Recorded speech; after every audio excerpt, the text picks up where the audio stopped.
the first time I tried to build an email project, I ran into this problem where I like was writing a bunch of code for a while, and then I got bored and kind of like distracted. And so one of the things I kind of had learned over the years is that just my own psychology, I have to always be keeping myself sort of engaged in the product. And so for me, what I really like is to always be launching things. And so with Gmail, I was able to build the first version in a day and then launch it. And so what I did was I just took this Usenet indexing code that I had from the previous project, and then I took my mailbox, and I just wrote a script to convert the email to look like Usenet data. And then I just shoved my email into this Usenet search.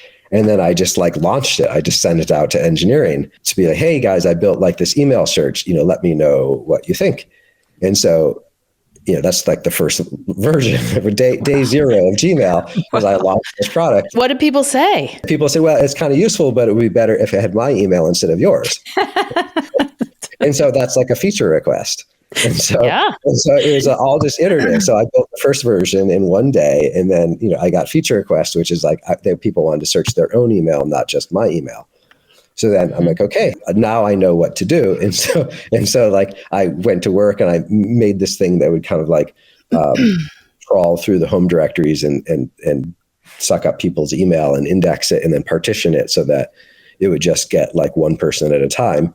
And then, I had that was like version 2. So I launched it again. Okay, now I have email search with your email.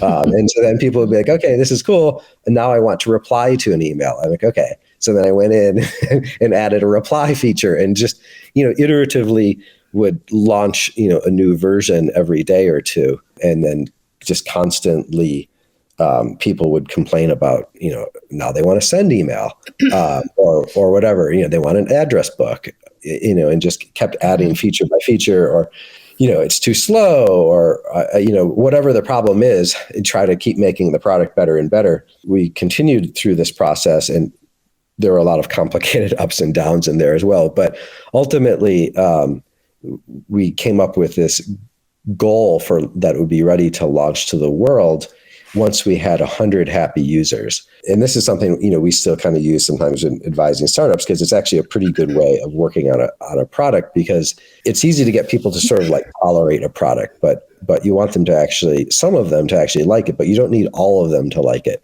And so I actually embedded just like a little one question survey inside of Gmail, which is like a little box would pop up and say, are you happy with Gmail? Yes or no? And it's just like, yes or no. And I would get a list of names then, and I could go through the list of no's. I would just go talk to them one-on-one. Because they're all part of Google's engineering team. Yeah, it was just inside. So it'd be like down the hall. So I would just go down the hall and be like, okay, says you're not happy with Gmail. What's it going to take to make you happy?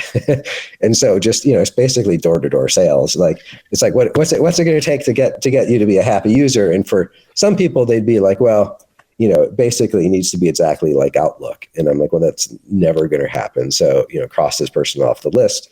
But other people, it's something much more attainable. Like they just needed one feature, or there's like something they didn't like or whatever. So basically there's some people who are easy to make happy and some people who are difficult. And so you just focus on the ones that are easy. And then eventually we made it to 100. And then sometimes, eventually I would get the Outlook people too, because back then Outlook had this bug where once your mailbox on disk would reach, I think, 2 gigabytes, it would corrupt the data and lose everything. And so then I had the only copy of their email. Once Outlook would crash and destroy their copy, I would have the remaining copy. So then they would start using Gmail.